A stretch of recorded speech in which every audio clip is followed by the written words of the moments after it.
We have the Pacers at the Bulls tonight. Dave, I've got to ask you, the red-hot Pacers are at an up-and-down, kind of inconsistent Chicago Bulls. The Bulls are favored. It opened up at 2.5. I'm seeing it this morning at -3. I like what Paul George does for Indiana, and I'm really interested to see your outlook and your breakdown on this Pacers and Bulls game.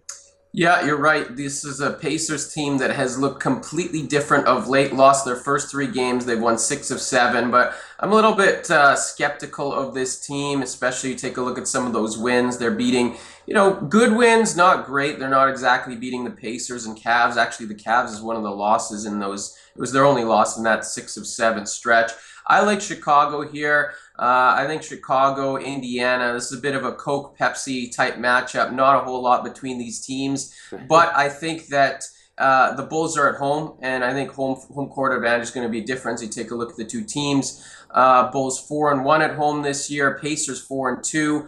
Both teams 2-2 on the road. So I think even matchup. I think the Bulls have a little bit more depth, and I think that home court advantage is going to be the difference here. Yeah, and Noah is coming back. Have you heard anything on that? I was told that it's probable he'd be back tonight, and that's going to make a big difference underneath as well.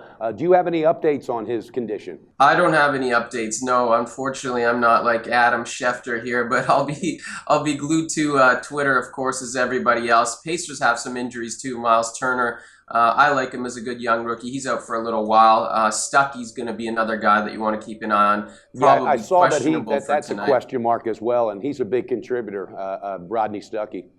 Exactly. So I still like the Bulls. I think they have more depth. I know they're a little bit inconsistent. I forgive them a little bit. New head coach Fred Hoiberg, so it's going to take time. We all forget that. We all want them to just hit the ground running.